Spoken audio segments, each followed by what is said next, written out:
Hello everybody, welcome to my YouTube channel. My name is Ida and this is Art and Banter channel. So in this channel we're going to talk about clay art, controversies in the art community, my art business and everything in between. Join me as I introduce this channel and also decorate this jewelry box. And I made the word Kelani using clay. So we're going for a space-like theme and I hope you enjoy. If you like this kind of content, please subscribe, comment, like, and share. Let it flow.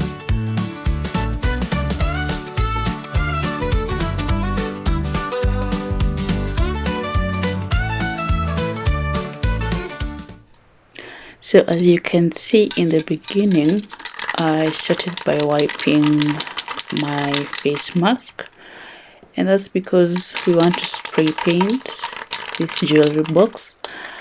And I wear my mask and get my base coat, which is the black spray paint, and this is how it turned out.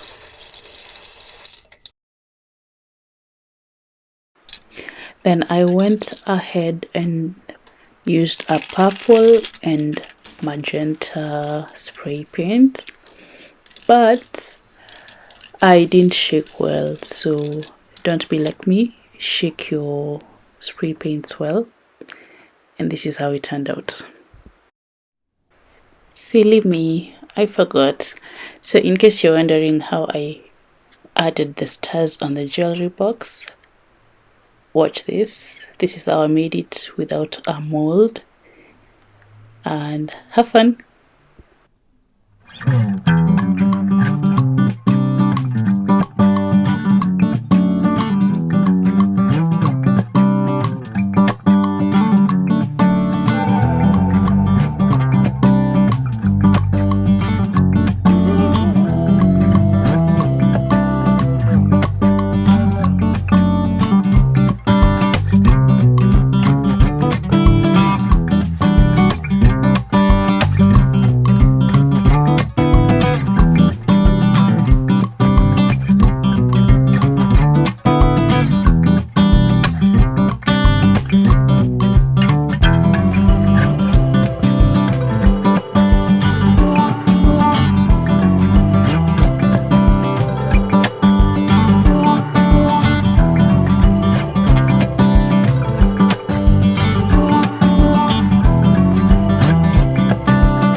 And we're back. I hope you enjoyed how my workspace looks like. And now we start painting the letters, and we're going to go in with a white base coat for each letter. Then we go with various colors onwards. Enjoy.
Hola! So in this part we're going to add the details. I thought of adding a little character to the letters because this jewelry box was going to be a child's jewelry box, but also I wanted to add a little bit of a space theme. So that's me adding the mouth of the characters and slowly coming up with a design. This is an African-ish style, so you can come up with any style of your choice, and sometimes we make mistakes and sometimes you just wing it. So have fun doing yours, and this is how I choose to bring my characters to life.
Now in this part we're going to use wood glue to decorate the box, and if you've noticed, I've added some beads at the bottom, so do as you may if you feel you want to add something. Always read the instructions of the wood glue you're using. If you want to use any protective clothing, just do that and don't risk it. So here I'm going to use wood glue and some glitter, and if you don't see some actual parts, guys, shooting is hard, so do whatever you can to decorate your box as you wish and have fun. So for me in this part I decided to use the rose and purple glitter. So simply what you do is you apply the wood glue on the jewelry box, then you apply the glitter and give it some time to dry, and if you feel like adding more, please do, and just play around with it and go for whatever theme you wish to. And in the end, I sealed it with varnish. I'm using a water-based varnish because this was acrylics and I didn't have clay varnish, but you can test whatever you have. So this is going to give it a glossy look and make the glitter shine and pop more. And there you have it, your jewelry box with a space themed background and vibrant letters. So this is the final look. You can have a close-up at the funny characters I made, and I hope you enjoyed this video. Don't forget to share and like, and I'd love to read your comments. Say hi, and I can't wait to see you on the next video. Bye.